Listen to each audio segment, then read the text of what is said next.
And just like that, I'm triggered.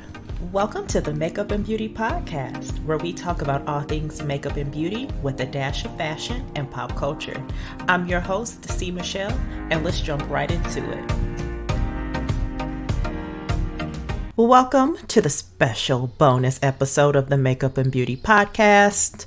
This is a topic that I said in one of my previous episodes, I believe it was episode 2 or 3, go check it out, where I mentioned I will be doing bonus episodes about the Sex and the City reboot called And Just Like That. And here we are. Just Like That just aired today, December 9th. And you guys, we are going to get into it. We have a lot to talk about. So let's get started.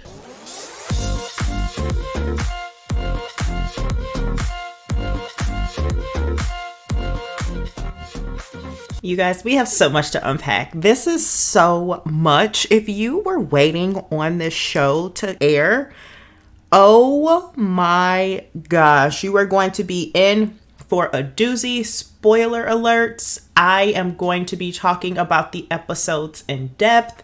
So if you haven't watched it yet, or if you don't want to know what happened, you might want to come back to this after. Because yeah, I'm getting into it and I'm getting deep into it. You guys, they aired the first 2 episodes of the series and they talked about so many issues, from race to drugs to loss to love and sex to the panorama we're still in and experiencing, parenting, non-binary things, infertility, the era of modesty, just so much. Oh gosh, social media, just so much. So we are going to unpack everything, and please send me your feedback by sending me an email at podcast@Cmichellestyles.com. Everything will be below in the show notes. So let's get into it. All right, let's start here. Wow. It's not at all what I thought it was going to be. Let's start there. I thought it was going to be whimsical, just kind of fairy tale-ish, how it was in the past, kind of give me a sense of reality, but not as much as it gave. But a sense of reality with just more beauty fashion focused, beauty fashion related. Like, that's still what I thought it was going to be, you know, with Mr. Big, the love, where they are now. Maybe I thought the storyline was going to be something totally different than what it gave me. Totally different than what it gave me. So let's get into what it gave me. I didn't expect it to be as relatable as it is. I still wanted that sense of this is fiction with a twist of reality, with a hint of reality, but it gave me reality. Like, yes. Okay. So they start the whole series off with Carrie, Miranda, and Charlotte in a restaurant, in a swanky restaurant. And they were waiting on their table, and immediately they mentioned the panorama, like immediately, and being 6 feet apart and what they have experienced with that. So this is post the world being opened back up again. Okay, so that's where we are. They're dressed beautifully. They still have the fashion and the makeup and the hair. Like, that's all, of course, to the 9 in their character's theme, right? They're dressed how their character would have dressed back then. Then we move into Carrie having a foreshadowing moment to where she talks about how life is too short, which is so symbolic to Mr. Big's lifespan on the show. My heart. Anyways, so they mention so much while they're eating lunch. Miranda's starting school. She's studying for a master's in human rights. In this scene, they introduce Nicole Ari Parker, and she is introduced as Charlotte's friend.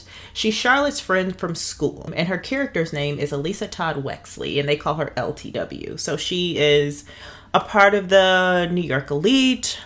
Her kid goes to this swanky school. Her son is going to be in the same piano recital that Charlotte's daughter's in. And they introduce her as this cool, fashionable mom. That was nice. I was happy to see Nicole being introduced like right in the beginning. You know, they're showing this diversity instantly. You guys, speaking of diversity, this show is hella diverse now. Like, it is a sight to see. Back when I watched it, of course, as we all watched it prior, you might see an extra of a different ethnicity not having a speaking role, but just like in the back. But in this case, like, they are all in throughout, and it is excellent. I really loved to see it. So I'm just kind of give you like a brief synopsis on like everything. Okay, so then they're talking about Miranda's son and how he's at the point of having sex. He has like this live-in girlfriend situation. It's like a whole thing. And let's just stop right there. As a mother myself of a son, ain't no way I'm about to let my son have a live-in girlfriend situation. And if she does come over to spend the night, they will not be staying in the same room. Period. So now let's get into how they brought up Samantha, which I thought was genius for a multitude of reasons. They explained Samantha moved to London because she was mad at Carrie for firing her as her publicist.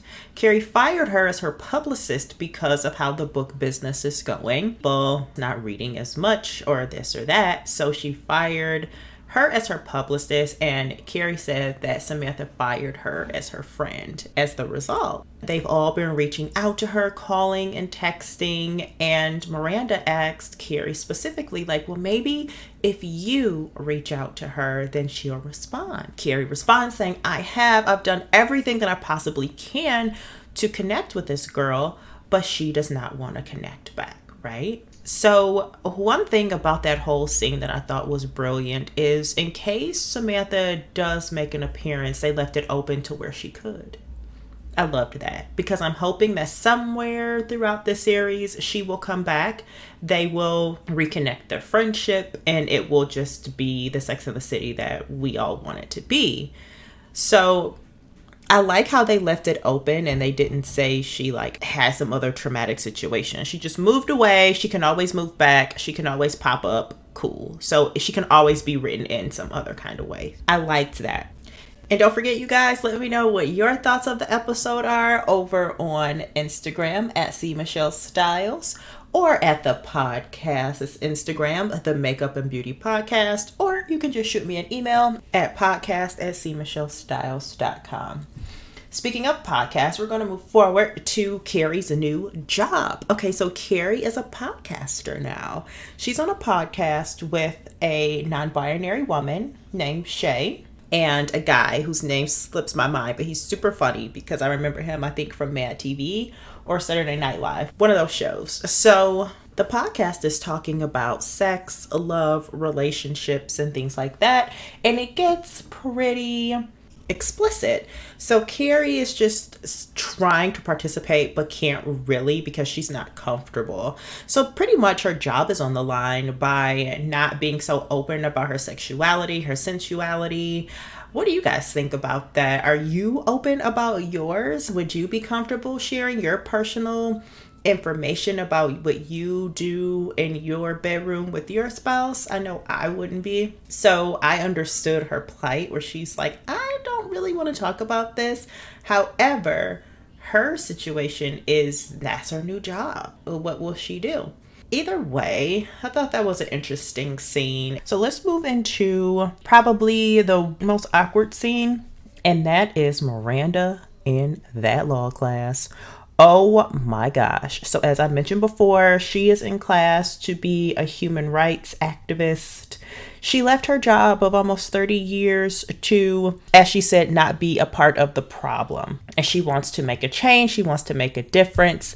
But this scene just goes to show you that people, even with the best intentions, when they're not used to being around other cultures, some things that they may say could still be seen as tone deaf. So Miranda is totally shocked that her new professor, which is another new diverse cast member named Nia Wallace, is introduced as the professor of the class. Miranda really admires her for her activism. She looks up to her. She thinks she's awesome, and she aspires to be like her, right? But as soon as she comes in the class with these long braids, she's like, wait, you the teacher? Hold on. You? I mean, but your braids. Ooh, that right there, sis. That did it for me.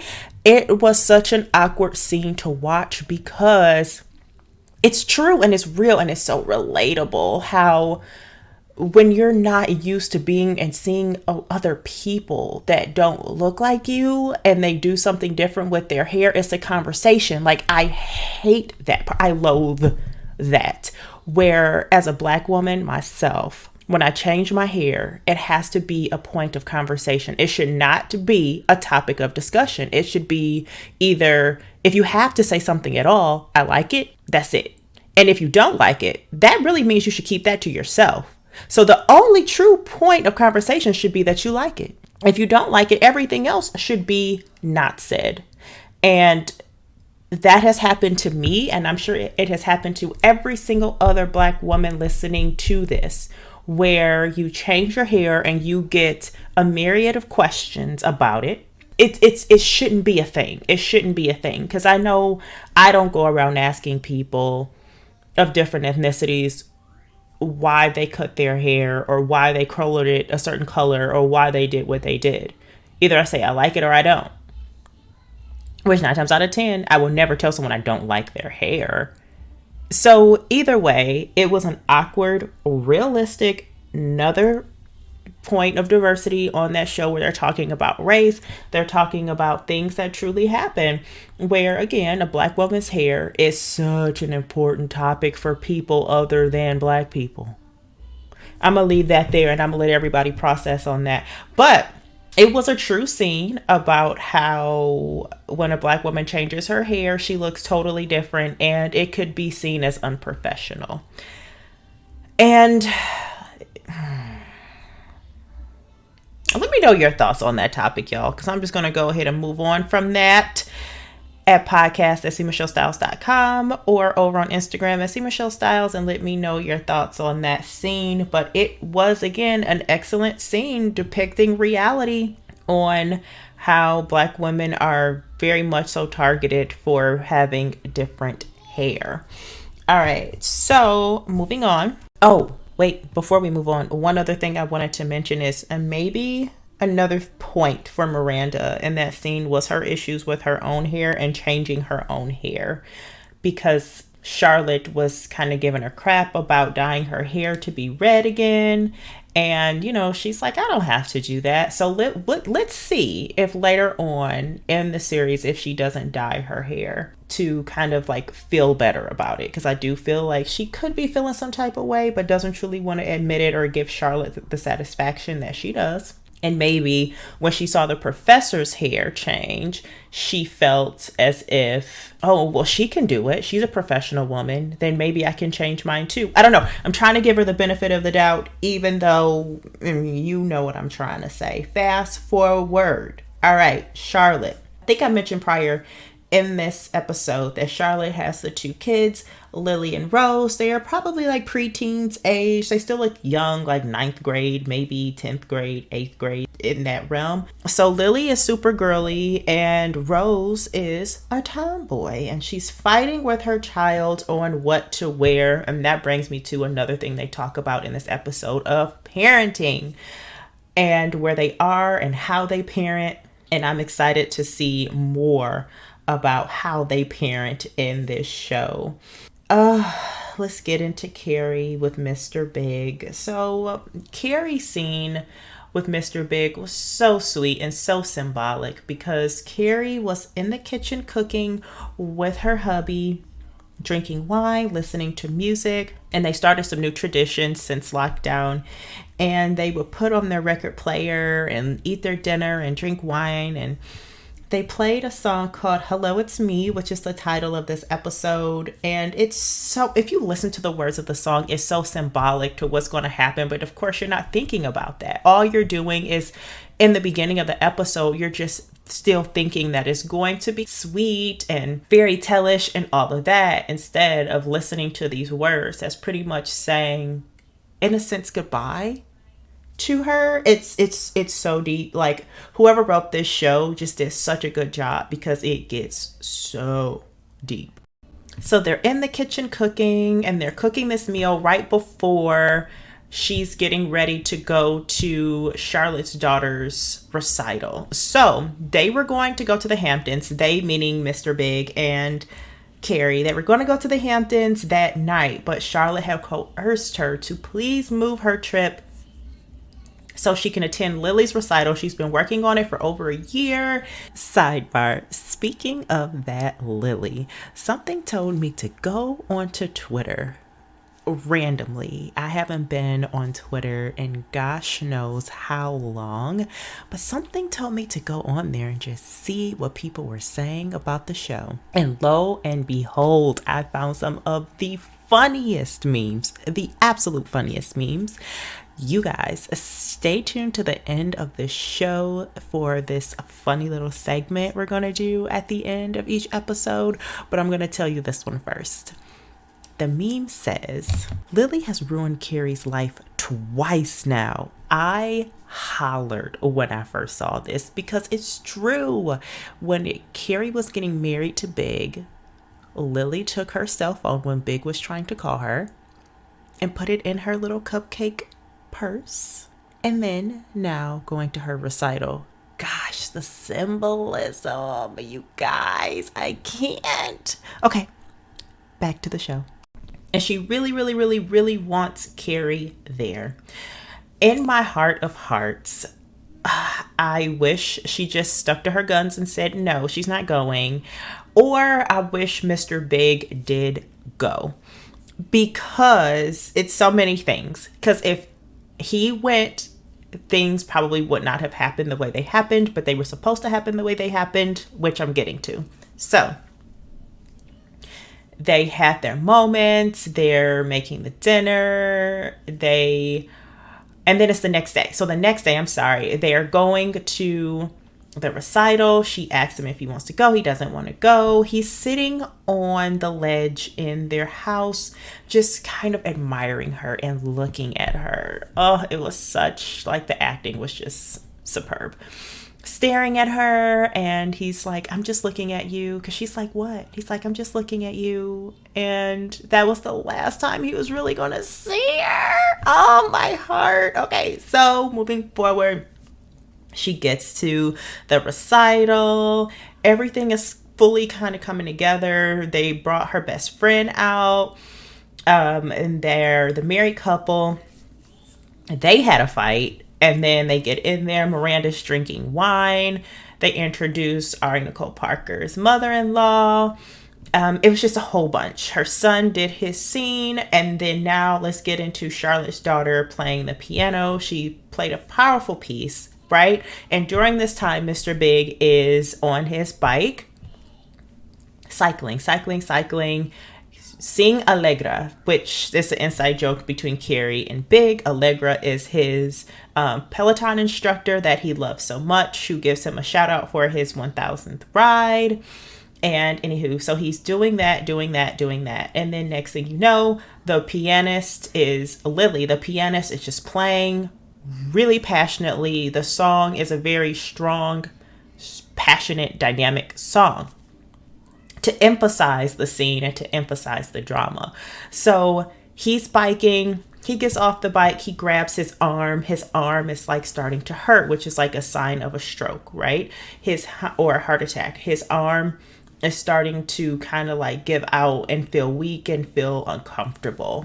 He goes into the shower, turns on the water, drops his phone, of course, right? Drops his phone. He does send Carrie a text that said, I believe, I can't remember. In my mind, I'm just like, ugh, about this whole scene. I'm sick about it, just sick. So he turns on the shower, and then he falls.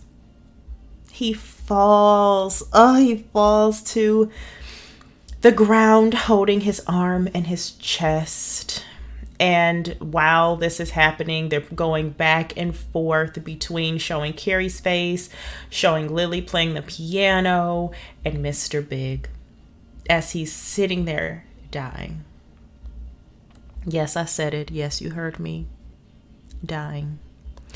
So he's sitting there waiting on Carrie to come in. It's like the last thing he wanted to see was her. And she's just staring at him like, what's happening? That's the only part that kind of like drove me wild, because of course we knew what was happening. So I'm yelling like, call the ambulance. And then finally, after a few seconds, she realizes that something's wrong. And then he looks up at her, and it was just more of that symbolism of her being the last thing that he saw before he passed away. You guys, I was sick about that. Sick. I could not believe that happened. Like, I could not understand. I'm like sitting there, mouth open, jaw on the floor. Like, did that just wait? No, he's not gone. No, the first episode, the first. Okay, what is this season going to be? So that was a whole thing. The whole thing. Like, of course I had so many feelings. I'm like, oh, I wish they didn't go to the recital. I wish they just went to the Hamptons. He wouldn't have taken the Peloton ride. He wouldn't have gone into cardiac arrest. Oh my gosh, I wish he went, because if he were to have the heart attack anyway, he would have been amongst help. Somebody could have helped him. Oh my gosh, Charlotte has so much guilt because she just blamed herself for pressuring her to go. I'm kind of mad at her too a little bit, but you know, everyone has the choice to say no. She went, and that's a whole nother thing. We'll get into my actual feelings after this, but I'm still shocked that they took him out. Like, I was expecting him, at least for a while, I was expecting them maybe to get a divorce, but not to just go. Like, what? I'm still kind of like, what the F? Okay, so oh, wait. Before I forget. The shoes. The Manolo Blahniks, the blue ones she wore when they got married, are the last pair of shoes that she had on when he died. Like, the full circle moment, right? Like, that part. So now those shoes have both joy and pain associated with them. What would you do with those shoes? Like, I don't know. I feel like those shoes should just like be donated to someone who could really use them, and they can have new memories. Like, I don't think I could keep those shoes given the circumstances. What would you guys do? Would you keep the shoes? Would you donate them to a secondhand shop, a consignment shop? Let me know by sending me an email or sliding into my DMs. Okay, so the second episode starts by Miranda's son and his girlfriend Louisa having a fun evening together, loudly, very loudly, banging on the walls. The phone rings. Miranda runs over there, and then the second episode is primarily all about planning of the funeral, Charlotte revealing how guilty she feels, Carrie trying her best to make the funeral be what she knows her husband would want it to be, and then Shay and Miranda have an argument. Okay, let me slow down. Shay and Miranda have an argument because at the very end of the scene, or of the episode, getting toward the end, Miranda walks out on Shay and her son smoking. So she's going off on Shay, not knowing who Shay was to Carrie, Like, you're giving my underage son drugs. So that's another topic they talked about, drugs. And, you know, that was the whole thing. Shay just kind of walks away, and the son is kind of like, Mom, you're embarrassing me. And then she kind of like bosses up on the son, like, pretty much, you better shut up. So Miranda goes inside to find her dad because she was going to send the son home with his dad. And then comes to find out, of course, who is Carrie's boss? Shay. So then they talk, they headed off. They seem to be cool. So go back. Let's rewind all the way. The only time that they introduced Samantha in this episode is Samantha sent the flowers to Carrie.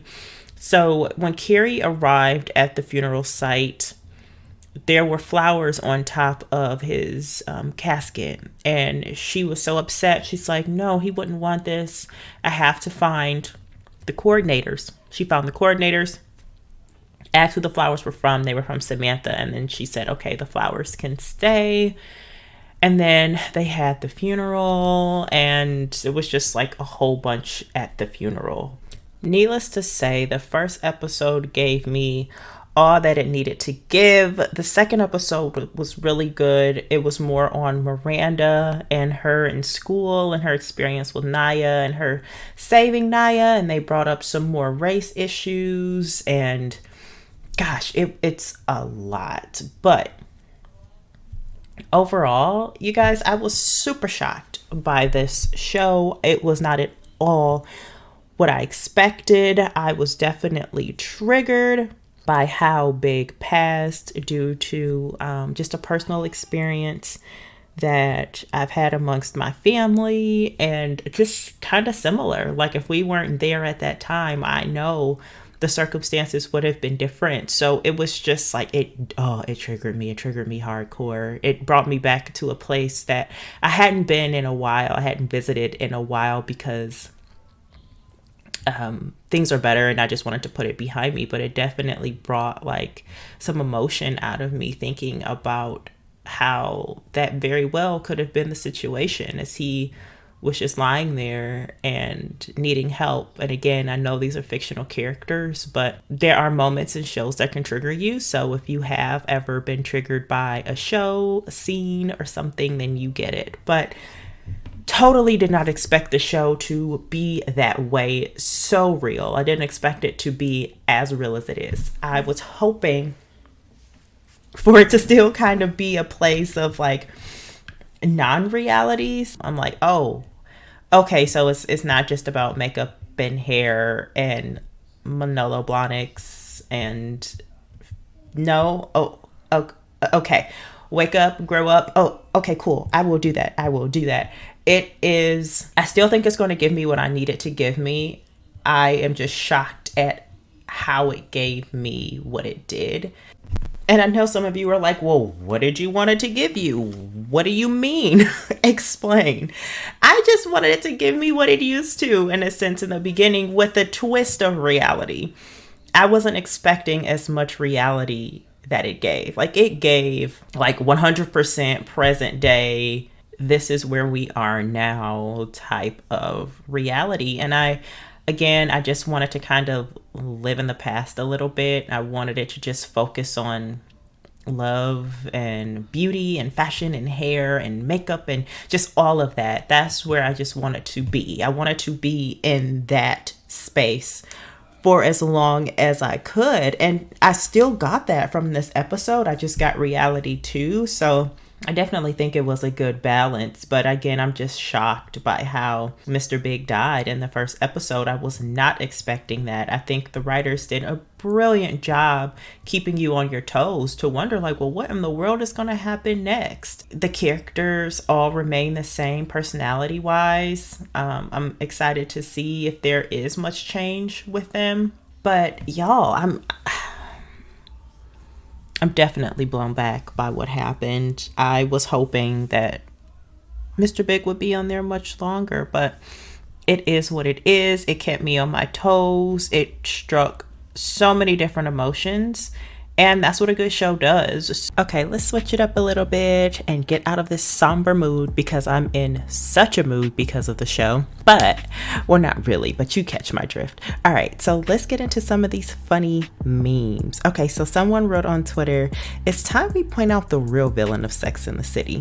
Every time she pops up talking about Lily, something bad happens. She's a thief who also ruined Charlotte's vintage cream Valentino skirt, and now people are dying." This poor Lily, she is catching it in these Twitter streets. Okay, so the next one says, "Watched And Just Like That today, and I haven't known what to do with myself since." And it's a picture of somebody just sitting on the counter staring off into space. Literally, like, what do you do with yourself after such a shock as Mr. Big being taken out the show the first day? How rude. Jennifer D. Laws writes, "Are you telling me after all these years, the only thing the writers could think of was to kill Mr. Big in the first episode after a Peloton workout? This is the most disrespectful-ish. I haven't been this mad over a show since Shonda killed McDreamy." And then they have a meme of Cardi B yelling, "What was the reason?" Priceless. Okay, Gruber writes, "Me phoning Michael Patrick King to demand he pay me for the therapy bill after these 2 episodes." Yep, I might have to add to that.